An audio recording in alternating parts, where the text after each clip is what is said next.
Orang tidak mengenal perempuan itu, tapi sesungguhnya seorang sosok imam yang besar itu lebih tua dari Imam Hambali, lebih tua dari Imam Syafi'i, lebih tua dari Imam Maliki, Imam Nu'man bin Thabit, Imam Hanafi.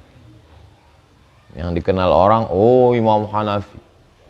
Imam Hanafi adalah mazhab terbesar di dunia pada masa kerajaan Turki Utsmani. Karena Turki itu Hanafi. Sekarang kalau di sensus mungkin Hanafi masih tetap mayoritas. Karena India, Pakistan, Bangladesh, Turki itu Hanafi. India aja 300 juta. Pakistan, Bangladesh, Turki, dan ulama-ulama besar banyak Hanafi. Syekh Yusuf Qardawi itu Hanafi. Tapi di balik sosok Hanafi, dia tetaplah seorang anak yang dilahirkan perempuan. Maka perempuan amalnya jauh dari riya, karena yang beramal anaknya.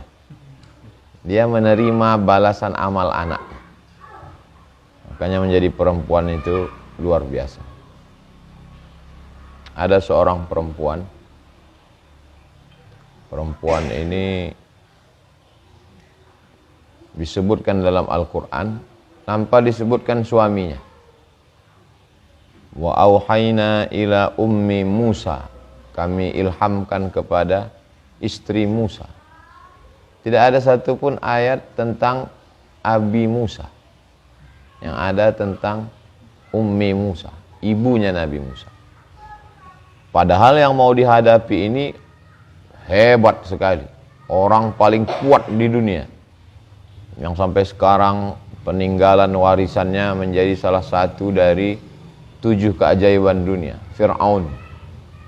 Mestinya kalau untuk menghadapi Fir'aun itu kan laki-laki yang sama-sama gagah perkasa, tapi tidak, justru berhadapan dengan seorang perempuan. Ternyata dari ibu Musa yang tangguh itu, fa asbaha fuadu ummi Musa farigha, hati ibu Musa itu kosong saat dia menghanyutkan Musa ke dalam tabut kotak kayu, dihanyutkannya ke sungai Nil. Hatinya kosong, tidak ada lagi rasa lain. Bagaimana yang dikandung 9 bulan 10 hari, dibesarkan dengan tetes 10 keringan air mata, dilahirkan dengan meregang nyawa, tiba-tiba harus dilepaskan. Dia mengalami kosong. Tapi kemudian Allah berjanji, inna radduhu ilaiki, nanti dia akan kami kembalikan kepadamu, wa ja'iluhu minal mursalin, nanti kami jadikan dia minal mursalin, seorang rasul.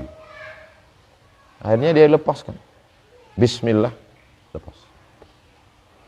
Setelah lepas, ternyata yang menunggu di sana juga seorang perempuan yang sudah lama merindukan seorang anak, dan perempuan itu juga ada dalam Al-Quran.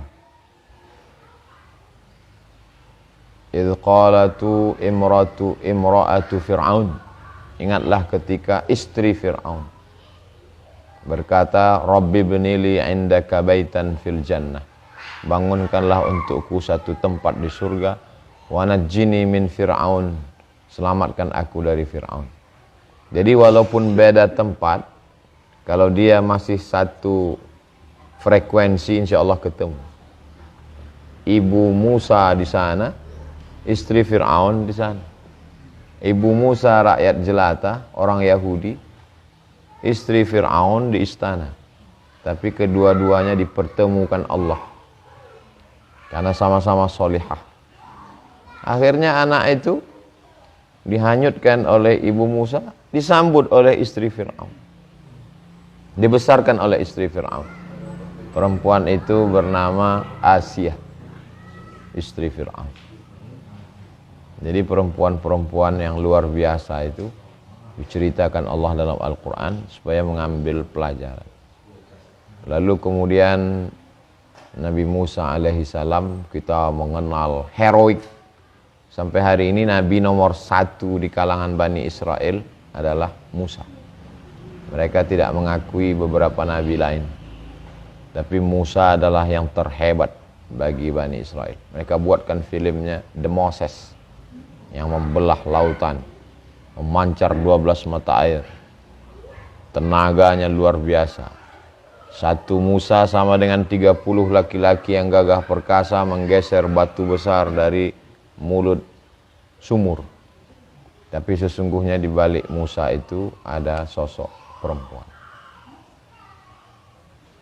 Ibunya Imam Hanafi, Nabi Musa, istri Fir'aun.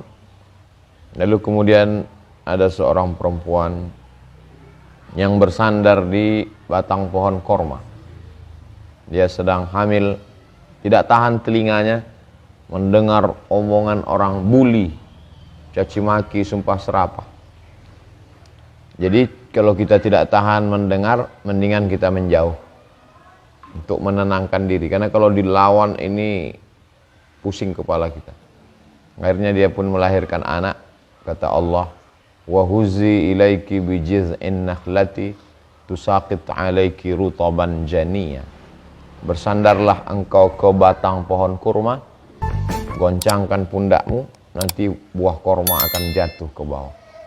Itulah salah satu kiasan bahwa perempuan yang lemah pun mesti berusaha.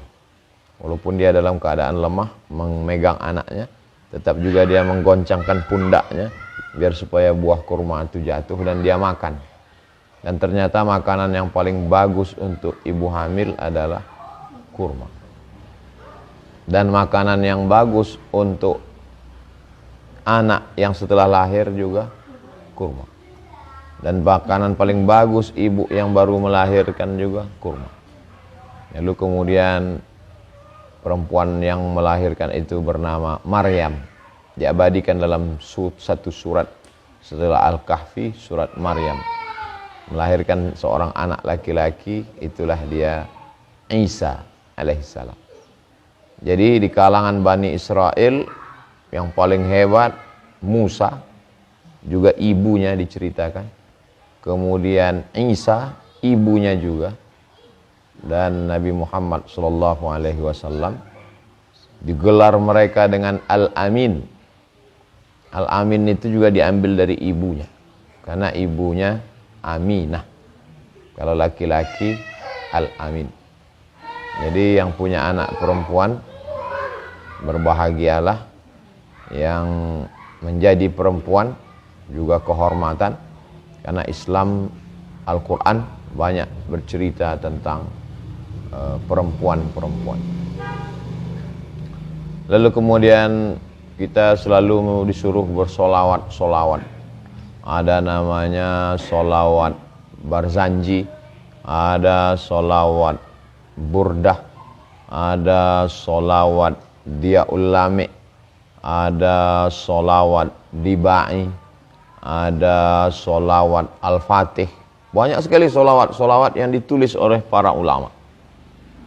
Di antara yang menulis solawat itu ada namanya Imam Al-Jazuli dari Maroko, Afrika Utara. Imam Al-Jazuli ini ulama besar, hebat, terkenal. Lalu kemudian kalau dia ceramah orang ramai dan banyak orang minta doa ke dia. Tak doa Imam Jazuli. Suatu hari dia ceramah sampai di masjid, mau wudhu, pergi ke sumur, airnya dalam, air di bawah. Lalu kemudian dia minta ambilkan timba, mau ngambil air. Datang perempuan, anak perempuan. Kata anak perempuan itu ke air itu, naik wahai air, naik air itu ke atas. Malu Imam Jazuli. Dia yang ulama besar masih mau pakai timba. Ini anak perempuan. Dia tanya, anak perempuan, apa amalanmu? Kata anak perempuan itu, aku bersolawat. Allahumma sholli, solawat terus. Sehingga Allah memberikan keutamaan, semua makhluk bisa bersimpuh. Termasuk air ini kupanggil.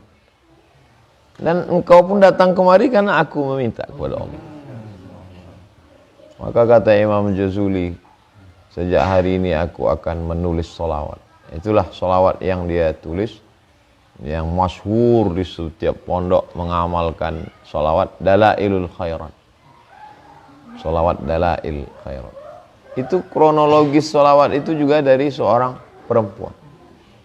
Nah, jadi perempuan-perempuan ini banyak menjadi penyebab. Jadi kalau ada orang mengatakan gara-gara perempuan lah kita masuk neraka, kebetulan yang dia cari cerita tentang neraka. Kalau dia cari tentang yang soleh-soleh, yang baik-baik, maka sesungguhnya itu dari perempuan. Kenapa sekarang Ustadz cerita tentang perempuan? Karena requestnya dari perempuan. Mudah-mudahan perempuan yang berada di sekitar kita baik-baik. Ibu kita baik, istri kita baik, anak perempuan kita baik, menantu kita baik, tetangga-tetangga perempuan keliling baik. Maka kalau perempuan semua baik, tidak ada pelakor. Dan ibu tidak cemas. Tidak ada yang merisaukan hati. Jadi maka tidak salah kalau dikatakan an-nisa, perempuan, imadul bilad, tiang negeri ini. Rumah ini bisa kokoh karena tiang. Tapi kalau sudah tiangnya rapuh, tumbang. Nauzubillah. Itulah yang dapat saya sampaikan pada kesempatan ini. Kita akan lanjutkan pada lain kesempatan, insyaallah. Berkah selalu. Jazakumullah khairan buat Mas Dimas beserta keluarga. Anak-anak perempuannya insyaallah solihah. Anak lakinya juga soleh. Ini rumah ini bersejarah buat saya. 5 tahun yang lalu saya kemarin. Tepat ulang tahun yang kelima. 2017-2022. Nampaknya kemari 5 tahun sekali. Dia seperti pilkada. Allah membalas segala kebaikan. Ala hazihin niyah al-fatihah. A'udzubillahi minasyaitonir rajim. Bismillahirrahmanirrahim. Alhamdulillah rabbil alamin. Arrahmanir rahim. Maliki yaumiddin. Iyyaka na'budu wa iyyaka nasta'in. Ihdinas siratal mustaqim. Siratal ladzina an'amta 'alaihim ghairil maghdubi 'alaihim waladdallin. Amin. Allahumma shalli ala sayyidina Muhammad wa ala ali sayyidina Muhammad. Allahumma anzilir rahmata was salamata wal barakata ala hadhil jamaah wa khususan ala sahibi hadzal bait. Barik lahu fi rizqihi wa barik lahu fi auladihi wa barik lahu fi ahlihi wa barik lahu fi kulli ma a'taitahu. Turunkan keselamatan, keberkahan buat kami semua ya Allah. Bil khusus buat sahibul bait. Berikan berkah pada keluarga, anak-anak, harta, semua yang kau titipkan pada kami ya Allah. Allahumma dafa'anna al-ghala wal waba wal fahsya wal riba wal zina. Selamatkan kami dari segala malapetaka, bencana, musibah, segala perbuatan maksiat. Allah maftah qulubana, bukakan segala pintu hati kami untuk menerima kebaikan-kebaikan dan kami mengamalkannya dengan ikhlas karena Engkau ya Allah. Allahumma ja'alna minal mutahabbina bijalalik, jadikan kami bersaudara karena Engkau ya Allah. Azillana tahta zilli arsyika yauma la zilla illa zilluk, di bawah naungan arasmu pada saat tak ada tempat berlindung kecuali Engkau saja ya Allah. Rabbana atina fid dunya hasanah wa fil akhirati hasanah wa qina adzaban nar. Wa sallallahu ala sayyidina Muhammad wa ala alihi washabbihi wasallam walhamdulillah rabbil alamin. Taqabbalallahu minkum minna wa minkum taqabbal ya karim. Terima kasih untuk Mas Dimas beserta keluarga. Assalamualaikum warahmatullahi wabarakatuh.